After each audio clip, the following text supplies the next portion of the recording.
So, ayan, malapit na akong mag-encode ng ating purchase invoice. Okay. So, isusunod na natin ang ating Wi-Fi router. So, magaganap na ang ating ano talaga sinasadya, kung ano talaga yung rules natin dito, yung installation. Continuation ng installation ng Wi-Fi router. Kaya lang naantala dahil nga may siningit. Ganon. So, para siguraduhin natin na tama ang ating encode, kailangan nating totalin lahat, no? Kung magkatugma ba sila. So, check natin kasi nakalagay dito ay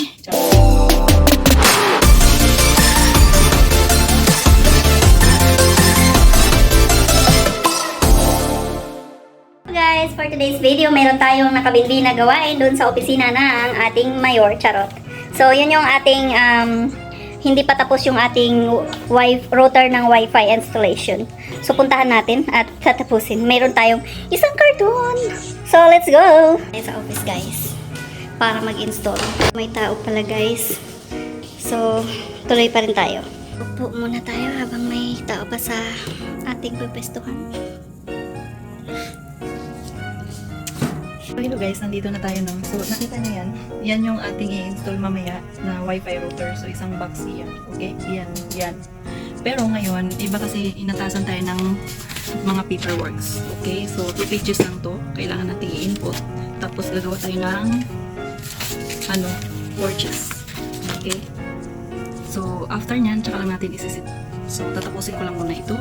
Madali lang to kasi, syempre, nakaupo ka lang, tapos naka-computer ka lang. O, di ba? Ang easy job.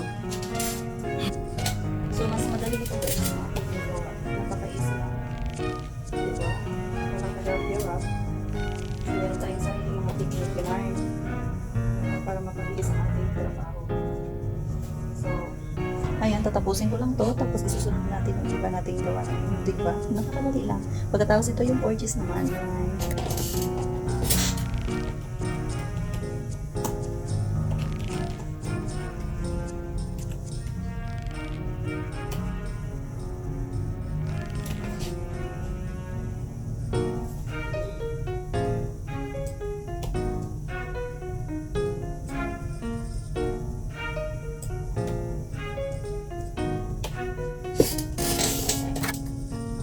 So, natapos natin yung unang, ang tawag nito, unang assignment.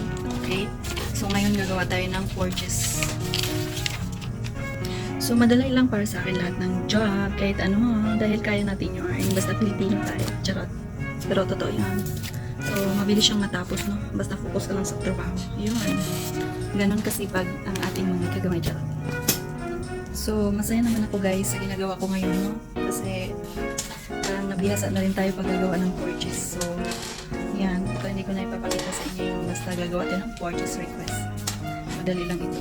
So, ayan, may silbi ang ating pangingialam for today's video, mga kagamay. So, mahina pa rin yung boses natin kasi nandito to sa office. Hindi mo alam merong tao sa kabilang opisina. Alam na, or so, ayan, tapusin natin ang ating gawain para makaumpisa na tayo sa ating rules talaga kung ano yung installation ng router ng Wi-Fi. So, ito na yung second and the last part 2 ng ating Wi-Fi router installation. Yun nga, no, hindi tayo na diretso dun sa gawain kasi meron tayong dalawang gawain na inatas sa atin. So, ginawa natin para mapabilis din ang trabaho. Ganon. Tulong-tulong lang yun, mga kagamay. So, yun. Let's do this. Tapusin na natin yung office work, yung computer work. Kaya madali lang yan. Typing, yun. So guys, medyo matagalan tayo dito, no? Dahil kailangan nating maging masuri. So, siguro sa tingin ko, hindi ko matapos-tapos yung installation. Pero we'll see. Tingnan natin. Okay. Yan naman. Ang haba. Tapos ilan pa to? 4 na pages. Tapos 100 plus. We'll see. Kaya natin to. So, medyo mahirap siya. Pero, Carabels, kaya natin yan. Madali lang yan. So, laban. So, ayan. Kailangan natin maging masinop dito. Kasi konting pagkakamali mo lang dito ay magugulo ka na. So, yan. Kailangan lang ng konting focus.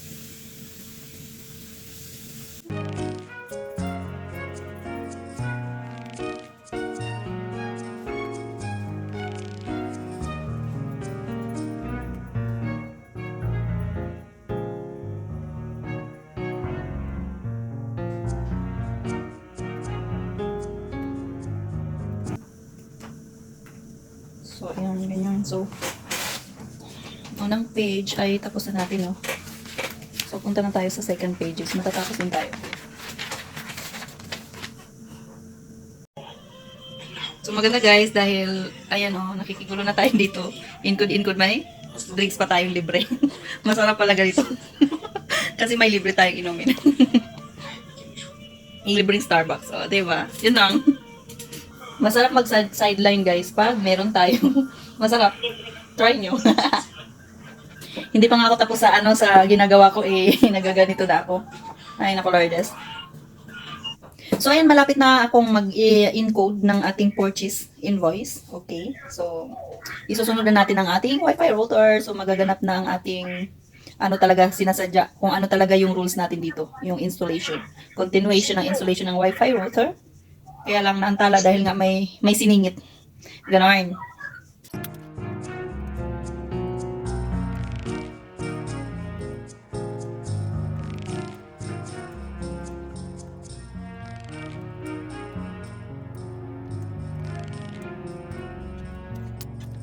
So, ayun na guys, tapos na tayo sa ating encoder for today. So, pwede na tayo magpahinga ng konti at umpisahan naman natin ngayon ang ating Wi-Fi router installation. Malapit na tayo matapos at uuwi.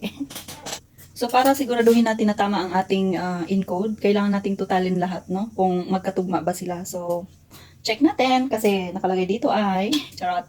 So, sa akin na lang yun. Okay, wait. So, yun na nga. According to my calculation, ay nagtagumpay tayo is very perfect. pwede na pala akong maging account. Charot. Ambisyoso. So yun na, umpisa na natin ang ating router ng Wi-Fi. So ayan guys, umpisahan na natin ang ating pag-install ng ating Wi-Fi router. Ayan, so ito yan. Isang buong carton. Bubuksan natin yan. Hindi pa ako ready. So ito yung ating pagbukas na dito. Diba? So, ayan. Andito na tayo guys. Mag-ano na tayo. So, ilan ba tong ating i-install ngayon? 1, 2. 10 lang naman. Napaka-easy. Madali lang to. Let's go.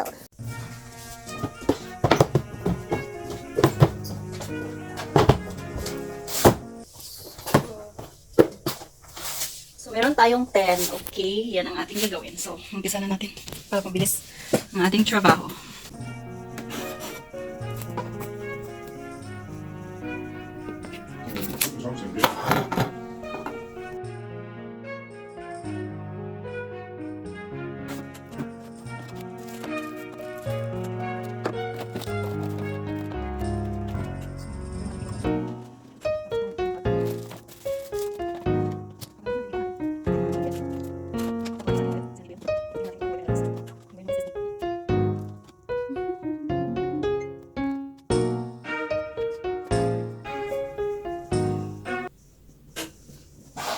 So, ayan, pag lumabas na yung tipiling dito sa ating mobile, kailangan na natin i-input yung kanyang password. Okay, madali lang siya. 731. So, hindi lang ako nag-iisa dito guys. May kasama pa po. Na may sipon. Hindi man ako maintindihan. So, okay lang yan. May kasama kong may sipon. Ang bad. And then, kaya, ganito ang lalabas, no? So, lagay natin dito, keep Wi-Fi connection. And then, puntahan mo na yung dinownload mo kanina. Yung theater. Tapos, ganito na yung lalabas. Madali lang, di ba? And then, pindutin na natin yan. Pagka-pindot, ganito yan. Tapos, ngayon, mag-create ka ng 6 na words. So, lagay natin admin 1. Admin 1. So, lahat yan, admin 1 lang yan lahat. Ayan, oh. So, madali lang siya, guys. And waiting lang tayo ng konti. Tapos, gagawa na tayo ng password according to your company password. So, ganitong lalabas, i-next mo lang ito. Hindi siya klaro. Okay lang yan, basta klaro sa akin. Charot. Pinapakita ko lang sa inyo kung ano yung ginagawa ko, no? And then, i-start na natin ilagay yung number ng room number. And then, mag-create ka ng password.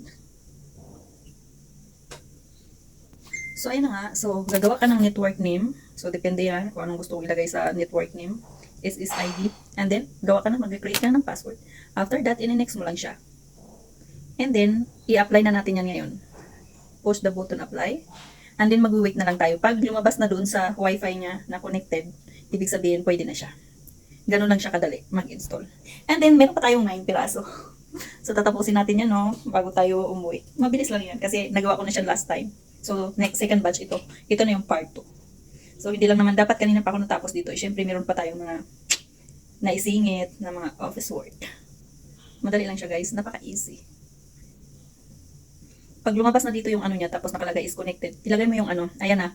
Ito na yung name niya, lumabas. Pindutin mo yung name niya, yung nilagay mo kanina, yung kinikreate mo. Okay? Pagka tapos niyan, ilagay mo yung password na nilagay mo. Kung connected siya, it means successful. Ayan o, pag ganyan o. Pag magko-connect yan, connected, ibig sabihin, yung ini-install mo, yung setup mo is correct. Ayan, connected na siya. So, proceed na tayo sa pangalawa. Ganun siya kadali. Pwede na ako maging IT. Char! IT-han. So, sa totoo lang, kumuha talaga ako ng course ng IT before. Kaya lang, hindi ko siya feel. So, hanggang try-semester lang ako. Nagpaliwanag. Ganon. Pero, ito naman, basic lang naman ito. Lahat naman ng ano, basic. Merong ano, kunyari, meron mga instruction kung paano gagawin. Madali lang yun sa'yo. So, hindi na natin lagay yung plastic kasi tatanggalin din naman ito. Ayan. Tapos, so guys, tatapusan lang natin yung natira natin na 4. Hindi ko kasi nakasya.